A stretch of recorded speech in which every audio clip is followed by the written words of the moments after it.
بسم اللہ الرحمن الرحیم۔ اسٹوڈنٹس، امید کرتا ہوں آپ خیریت سے ہوں گے اور خوب پڑھ رہے ہوں گے، کیونکہ آپ سمجھدار ہیں۔ آپ جس طرح ہوتا ہے between the devil and the deep sea, اس پوزیشن میں ہیں۔ فرسٹ ایئر کا رزلٹ بھی سیکنڈ ایئر کی کارکردگی پر بیس کرتا ہے، اور آپ کی کارکردگی کے پر مجھے تو کوئی شک نہیں۔ پھر بھی آپ نے جو لکھنا ہے وہ اصل میں کارکردگی ہوگی۔ ہم ایک لیسن پڑھ رہے تھے جس کا ٹائٹل تھا ہنگر اینڈ پاپولیشن ایکسپلوژن۔ اس پہ آپ نے جو 2 لیکچر ہیں وہ لیے، اور تیسرے میں ہم انشاءاللہ آج اس کو آگے پڑھیں گے۔ آپ نے پہلے جو تعریف ہے وہ جانی، اس کے بعد آپ نے جو کینیا کی ایک مثال ہے، بھوک کیا ہوتی ہے، اس کے اثرات کیا ہوتے ہیں، وہ جانی۔ اس کے بعد آپ نے جو تاریخ کے جھروکے میں قحط سالی ہے یا قحط ہے اس کے متعلق بھی پڑھا۔ آپ نے دنیا کے مختلف حصوں میں آنے والے قحطوں کے بارے میں پڑھا۔ آپ نے یہ بھی پڑھا کہ قحط کیا چیز لاتی ہے، یا قحط کی وجوہات کیا ہیں۔ اس میں جو 3 میجر ون ہیں وہ آپ نے پڑھی۔ Number 1، too many people for the amount of food available. Number 2، failure of crops due to disease اور some other reason, flood maybe. اور number 3، failure of the monsoon rain. جب بارش نہیں ہوتی تو بہت سارے جو علاقے ہیں وہ ایک طرح کا جو سما مار ہے، یعنی پورا جو سیزن ہے وہی ختم ہو جاتا ہے۔ پھر آپ نے بائبل کے اندر بھی پڑھا اور آپ کو بتایا گیا کہ جو قحط ہے وہ آج کا نہیں، شروع کے انسان کا مسئلہ تھا۔ حضرت یوسف علیہ السلام کے بھائی فلسطین سے مصر آئے تھے اناج لینے کے لیے۔ مصر کیوں بچا؟ آپ نے پڑھا تھا حضرت یوسف علیہ السلام کی حکومت میں یہ ضروری قرار دے دیا گیا تھا جب فصلیں خوب ہوتی تھیں کہ آنے والے سالوں میں قحط آئے گا، اس کے لیے جمع کرنی چاہیے۔ In fact, in the world of today, not only is there not enough food، در حقیقت آج کی دنیا میں نہ صرف خوراک کی کافی کمی ہے، یا نہ صرف خوراک ہی کافی نہیں ہے، بٹ ایچ ایئر، یعنی خوراک تو آلریڈی وہی ہے، اماؤنٹ تو وہی ہے۔ آج کی دنیا میں نہ صرف خوراک کافی ہے بلکہ ایچ ایئر، ہر گزرتے ہوئے سال کے ساتھ there are many more people to eat it, کھانے والوں کی تعداد بڑھتی جاتی ہے۔ The number of people in the world is rapidly speedily increasing rather like a gigantic huge colossal enormous snowball, ایک برف کے تودے کی طرح، گولے کی طرح بڑھتی جا رہی ہے۔ Which not only gets more bigger, جو نہ صرف بڑا ہوتا جاتا ہے، ایٹ اٹس رولز موو، جب یہ پھسلتا ہے، لڑکتا ہے، but goes faster as well, تیز بھی ہوتا جاتا ہے۔ بچوں، جتنا زیادہ کسی چیز کا جو سائز ہے، اتنا ہی زیادہ بچوں اس کی رفتار ہوگی۔ اگر آپ 2 چیزوں کو ایک ہی سلوپ سے چھوڑتے ہیں تو اس میں جو لائٹ ویٹ ہے وہ پہلے رکے گی، اور جو ہیوی ویٹ ہے وہ بعد میں رکے گی، اگر کوئی رکاوٹ نہیں آتی تو اس نے آپ سے یہ کہا ہے کہ آج کی دنیا میں صرف خوراک ہی کم نہیں ہے بلکہ کھانے والوں کی تعداد ہر سال بڑھتی جا رہی ہے۔ یوں سمجھیے برف کا ایک گولا ہے جو جیسے جیسے آگے بڑھتا ہے نہ صرف بڑا ہوتا ہے بلکہ تیزی سے آگے بڑھتا ہے۔ 500,000 years ago، 5 لاکھ سال پہلے، کتنے سال قبل؟ 5 لاکھ سال قبل۔ The population of the world was very small, but since then it has gradually increased۔ اس کے بعد یہ بڑھتی گئی۔ 5 لاکھ سال قبل دنیا کی آبادی بہت تھوڑی تھی، لیکن اس کے بعد یہ آہستہ آہستہ بڑھنے لگی. Until by the birth of Christ, عیسیٰ علیہ السلام کی, جیسے کرائسٹ آپ نے سنا, عیسیٰ علیہ السلام کی بیست ہوا, the population of the world was about 2 to 300 million. عیسیٰ علیہ السلام کی پیدائش کے وقت دنیا کی آبادی 20 سے 30 کروڑ تھی.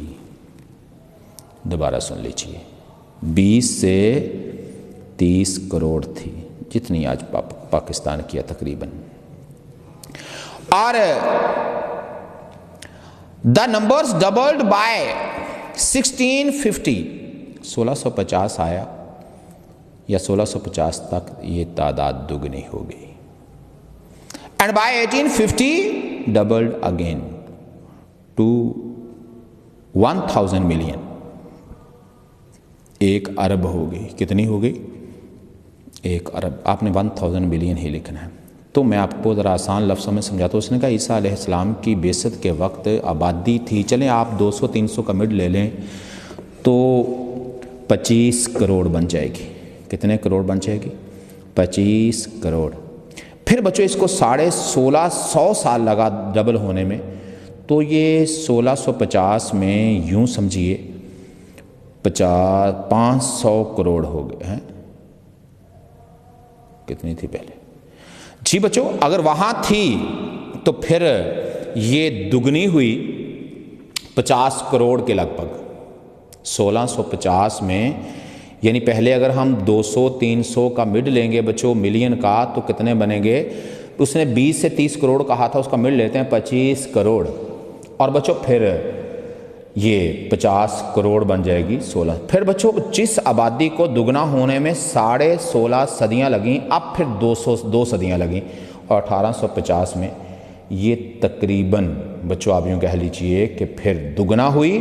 اب آپ 50 کروڑ کا دگنا کریں گے تو 1 ارب بنے گا. Now the population, world population is over 3000 million. اب جو دنیا کی آبادی ہے 3 ارب سے زیادہ ہے. The population is increasing at the rate which would double in numbers, underline کرنے کا, in only 40 years. جس شرح سے آبادی بڑھتی جا رہی ہے, اب اس کو دگنا ہونے میں لگیں گے صرف 40 سال. کتنے سال؟ 40 سال. وہ آبادی جس کو پہلے دگنا ہونے میں 1650 سال لگے, پھر 200 سال لگا, اب صرف کتنے لگیں گے؟ 40 سال. A tremendous, huge, colossal, marvelous population explosion is taking place. آبادی میں دھماکہ خیز اضافہ ہو رہا ہے. It has been calculated, estimated, judged. کہا یہ گیا ہے that unless the growth is checked, stopped in some way, جب تک اس کو کسی طرح سے روکا نہیں جاتا, within 2 or 3 centuries, 2 یا 3 صدیوں میں, یا 200 سے 300 سال کے درمیان, there will only be enough room, space, اتنی گنجائش ہی نہیں ہوگی on earth for people to stand up. No sit down, no lie down, just stand up. اتنی جگہ بھی نہیں ہوگی کہ لوگ زمین پہ کھڑے ہو سکیں. The main reason for population increase is due to the number of people who are born in any year being greater, underline کرنے کا, than the number who die. اب آپ پوچھیں گے آبادی اتنی زیادہ کیوں ہو رہی ہے؟ تو بچوں ٹھیک ہے, لیکن جتنے لوگ پیدا ہوتے ہیں اتنے مرتے نہیں, تو آبادی تو بڑھے گی. پھر اور بھی کئی وجوہات ہیں, لیکن جو مین ریزن ہے وہ یہ ہے کہ آنے والوں کی تعداد جانے والوں سے کہیں زیادہ ہے. That is the difference between the birth rate and the death rate. کہتا ہے اسی کو ہم فرق کہتے ہیں شرح پیدائش اور شرح اموات کا. For example in the UK میں دا برتھ ریٹ فار, انڈرلائن کیجیے, 1963 number of births per 1000 population.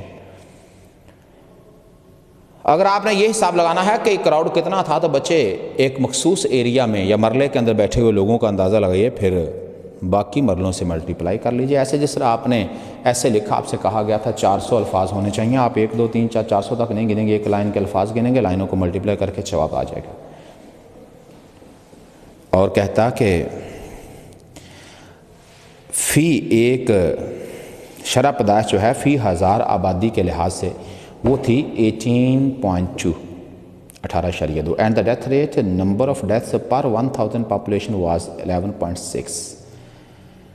The population is therefore growing, increasing at the rate of 6.6 per 1000 of the population. تو یوں سمجھیے 1000 کی آبادی میں 6.6 کی شرح سے اضافہ ہو رہا ہے.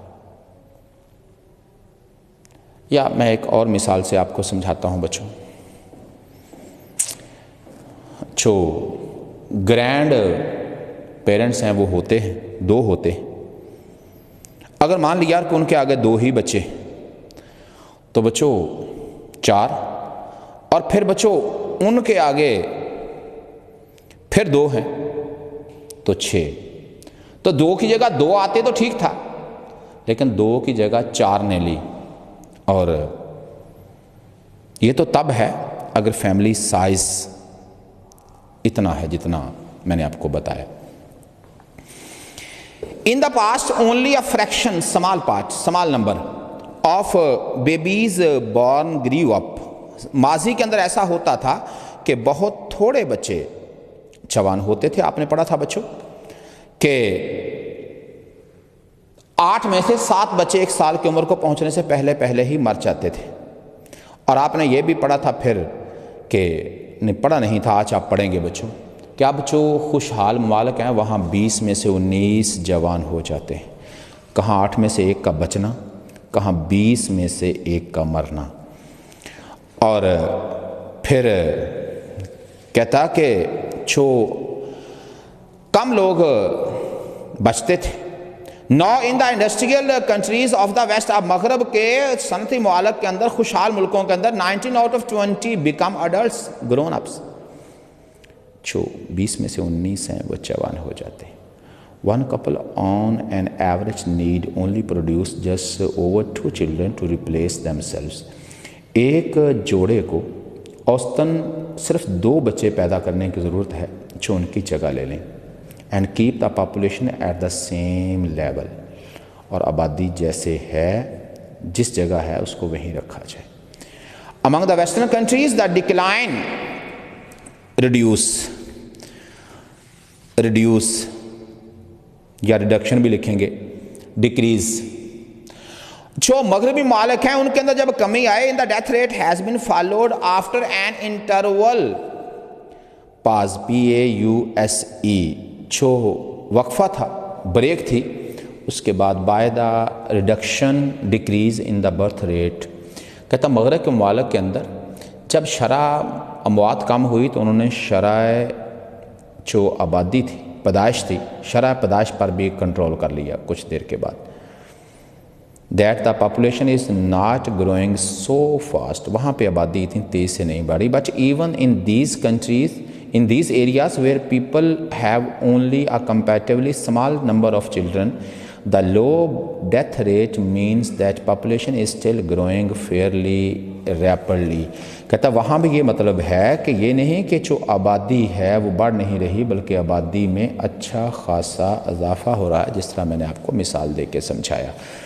کہتا وہاں بھی ان ممالک میں جہاں نسبتاً لوگوں کے کم بچے ہوتے ہیں, شرح مواد کے کم ہونے سے آبادی میں خاصا اضافہ ہوا ہے.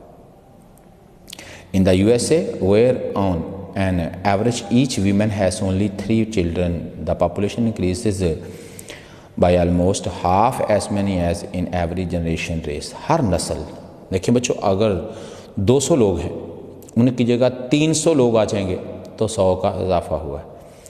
اور امریکہ میں جہاں ہر عورت کو اوسطاً 3 بچے پیدا کرنے کی اجازت ہے, ہر نسل کے بعد آبادی میں تقریباً 50% اضافہ ہو جاتا ہے, آدھی اور آبادی آ جاتی. In Asia and in far east, Asia میں اور مشرق بعید میں the death rate has been reduced decreased rapidly by modern medicine. جو ادویات ہیں, جدید ادویات ہیں, ان کی وجہ سے بڑی کمی آئی. And epidemic control, epidemic widespread جو ڈیزیز ہوتی ہے جس کو وبا یا طاعون کہتے ہیں, اور جو بہت زیادہ جو وبائیں تھیں وہ بھی قابو آ گئی۔ معصوم بچوں وبائیں بہت پھوٹتی تھیں اور نمبر آف پیپل جو مرنے والے تھے وہ بہت زیادہ ہوتا تھا۔ ان سیلون مثلا Sri Lanka for example the death rate was decrease by 1/3 to its in 2 years۔ 1/3 لوگ موتیں ہوتی ہیں، 300 میں سے اب صرف 100 مرتا تھا۔ By greatly reducing motility, death motility کا کیا لکھو گے؟ ڈیتھ یا کلنگ۔ اور صرف تب یہ قابو پایا گیا جب شرح موت کم ہو گئی فرام ملیریا سے، مچھر گئے، بیماری گئی، آپ نے سنا ہوگا۔ دس واز یہ due to the discovery of DDT، dichlorodiphenyltrichloroethane. مجھے ایسا ہی لگتا ہے، بالکل صحیح کہا بچوں، DDT کی وجہ سے ڈائی فلائی ٹرائی کلوروتھین۔ اور کہتا ہے یہ جو DDT تھی اس کی وجہ سے کم ہوئی، which killed off the mosquitoes، جو مچھروں کو مار دیتی تھی، and which carry، جو کہ سبب بنتے تھے کاس ملیریا، کس کا؟ جو ملیریا کا سبب بنتے تھے۔ جب وہ مچھر ہی نہیں رہے تو بیماری بھی ختم ہو جاتی۔ تو آپ نے پڑھا ہے کہ جو ایک تو آنے والوں کی تعداد جانے والوں سے زیادہ ہے، دوسرا جو بیماریاں ہیں سائنس نے ان کا گلا گھونٹ دیا ہے۔ اور اس نے مثال دی آپ کو کہ سری لنکا کے اندر ملیریا سے بہت سارے لوگ مرتے تھے، جب DDT ڈسکور ہوئی تو اس کے بعد جو مرنے والے لوگ تھے ان کی تعداد 1/3 رہ گئی۔ کتنی رہ گئی؟ 1/4 تھی وہ رہ گئی۔ اب 1/3 اگر 3000 لوگوں نے مرنا تھا، 1000 مرے گا تو 2000 جو باقی بچے وہ آبادی میں اضافہ کا سبب بنے گی۔ این ادر ایگزامپل، ایک جو اور مثال ہے اس بیماری کے متعلق، وہ یاز، یہ بچوں ایک سکن ڈیزیز ہے۔ کیا ہے؟ ایک سکن ڈیزیز ہے۔ کہتا ہے ایک اور جو بیماری ہے وہ جلد کی بیماری ہے، which until recently caused a great many deaths، جو بہت ساری جو اموات ہیں ان کا سبب بنتی تھی۔ That disease starts as a hard pimples which may join together to make blotches۔ بچوں پمپل آپ کو پتہ ہے یہ ہارڈ سپاٹس ہوتے ہیں، سمال ہارڈ سپاٹس یا سویلنگس ہوتی ہیں، اور بلاچز جو ہیں وہ ریڈ پیچز ہوتے ہیں۔ عام طور پہ یوں سمجھیے پھنسیاں پھوڑوں کا اس نے کہا ہے۔ کہتا عام طور پہ جسم پہ چھوٹی چھوٹی سخت پھنسیاں ہوتی اور پھر وہ باہم مل کر پھوڑوں کی شکل اختیار کر لیتی۔ It then spread all over the body, پورے جسم پہ پھیل جاتی، فارمنگ السرس، جس سے پھر جو السر ہے، آپ نے السر کو پڑھا ہوا ہے، جو رننگ سورز ہیں، رننگ سورز جو بہتے ہوئے ہمیشہ بہنے والے جو زخم ہیں بچوں انہیں کہتے ہیں السر بھی کہتے ہیں۔ پھر یہ السر بن جاتی، پھر یہ السر کی شکل جو ہے وہ ناسور کی شکل اختیار کر لیتی۔ Muscles are destroyed and bones deformed, جو پٹھے ہیں وہ تباہ ہو جاتے، ختم ہو جاتے اور ہڈیاں ٹیڑھی ہو جاتی۔ دا سفر بیکم ڈپریسڈ سیڈ، جو مریض ہے وہ پریشان ہوتا ہے، اینڈ فیلز ویری انویل، بہت زیادہ بیمار محسوس کرتا۔ Soon after discovery of penicillin کی ڈسکوری کے بعد آپ الیگزینڈر فلیمنگ کو جانتے ہیں۔ It was realise that yaws could be cured in most cases by a single injection, اکثر مریضوں کو ایک انجیکشن دے دیا ٹھیک ہو جاتے ہیں، اور ان مینی ادرز، بہت سارے دوسرے جو کیسز ہیں جسٹ 2 انجیکشنز، تو 2 انجیکشن دے دیے جائیں تو بیماری ختم ہو جاتی ہے۔ تو بچوں آپ نے 2 بیماریاں پڑھیں، ایک ملیریا، دوسری یاز۔ ملیریا مچھر کی وجہ سے آتا ہے، اور جو یاز ہے یہ جسم کے اندر پھنسیاں بنتی، پھر وہ مل کے پھوڑے بن جاتے اور مریض کی ہڈیاں اور پٹھے جو مسلز ہیں، بونز ہیں، وہ تباہ ہو جاتے اور مریض بہت زیادہ پریشانی میں پایا جاتا۔ انشاءاللہ اگلے لیکچر میں اس کو وائنڈ اپ کریں گے۔ اللہ حافظ۔